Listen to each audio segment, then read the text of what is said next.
مسلمانوں کی تلواروں اور برچھیوں کی ضربوں میں جو قہر اور غضب تھا اور ان کے نعروں اور للکار میں جو گرج اور کڑک تھی، اس نے ثقیف پر دہشت طاری کر دی تھی۔ ثقیف کے لڑاکے جو عرب میں خاصے مشہور تھے تیزی سے پیچھے ہٹنے لگے اور پھر ان کے اونٹوں اور گھوڑوں نے بھگدڑ مپا کر دی۔ اس سے دشمن میں وہی کیفیت پیدا ہو گئی جو گھاٹی میں صبح کے وقت مسلمانوں میں پیدا ہو گئی تھی۔ ہوازن بڑی بری حالت میں پیچھے کو بھاگے تھے۔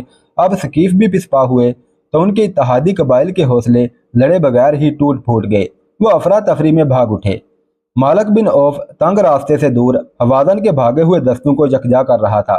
اس کا انداز بتا رہا تھا کہ وہ جارحانہ کارروائی سے منہ موڑ چکا ہے اور اپنے دستوں کو دفاعی دیوار کے طور پر ترتیب دے رہا ہے۔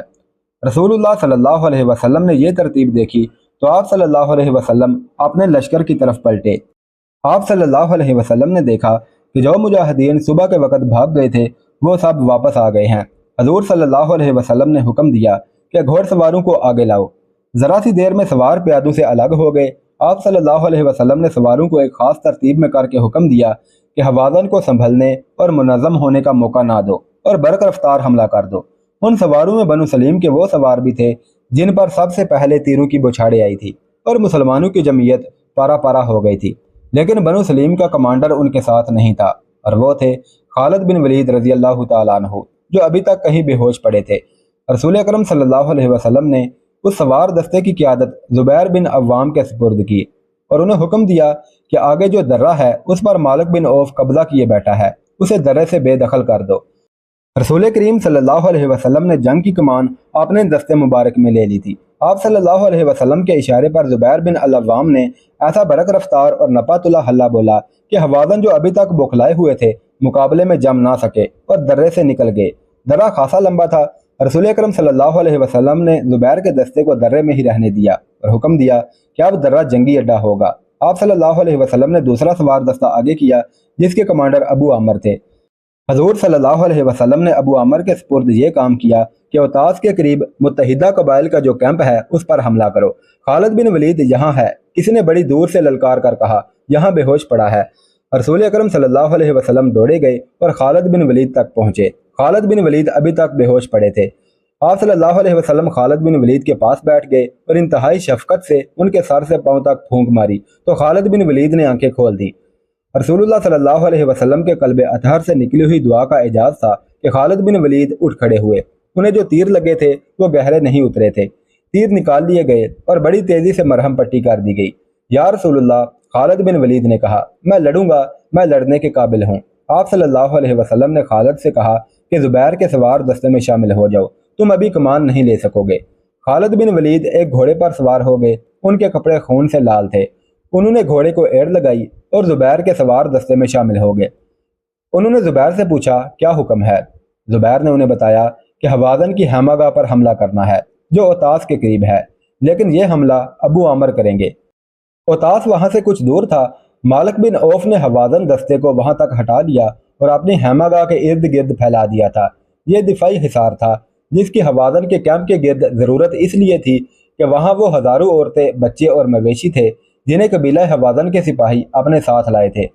مالک بن عوف نے تو یہ سوچا تھا کہ ہوازن اپنی عورتوں اور بچوں کو اپنے ساتھ دے کر زیادہ غیرت مندی اور بے جگری سے لڑیں گے، مگر اب یہ صورت پیدا ہو گئی کہ درید بن اسما مالک بن عوف کو برا بھلا کہہ رہا تھا کہ اس کے منع کرنے کے باوجود مالک عورتوں کو ساتھ لے آیا تھا۔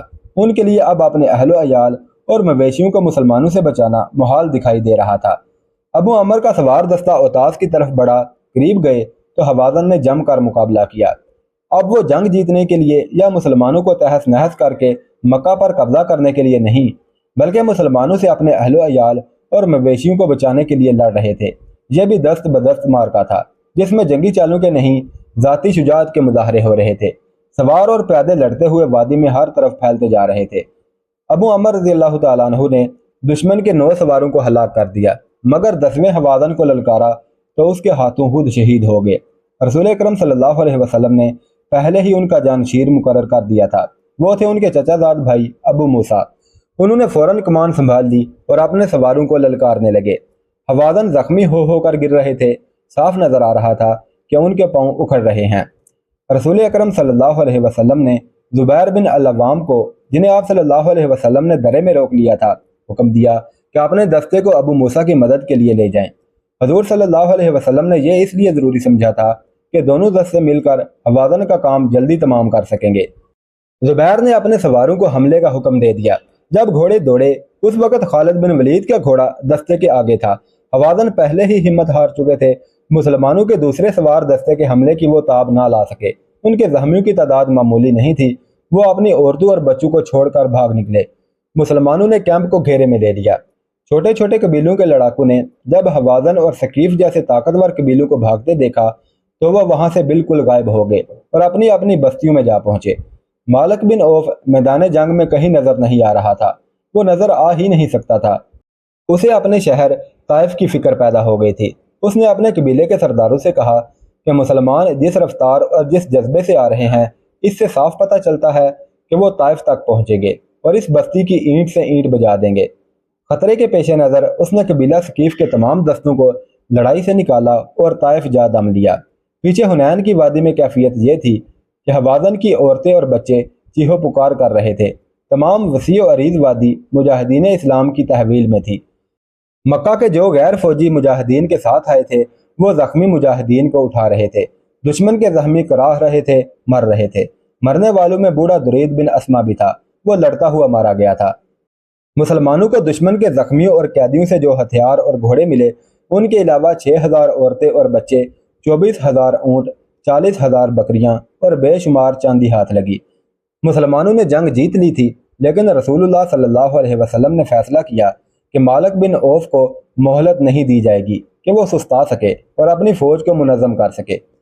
آپ صلی اللہ علیہ وسلم نے دراصل سانپ کا سر کچلنے کا فیصلہ کر لیا تھا۔ آپ صلی اللہ علیہ وسلم کے حکم سے مال غنیمت میں آئی ہوئی عورتوں، بچوں، مویشیوں اور دیگر مال کو ایک دستے کے ساتھ جائرانہ بھیج دیا۔ اگلے حکم تک انہیں جائرانہ میں ہی رہنا تھا۔ دوسرے دن رسول اکرم صلی اللہ علیہ وسلم کے حکم سے اسلامی فوج طائف کی طرف پیش قدمی کر گئی، جہاں بڑی خون ریز جنگ کی توقع تھی۔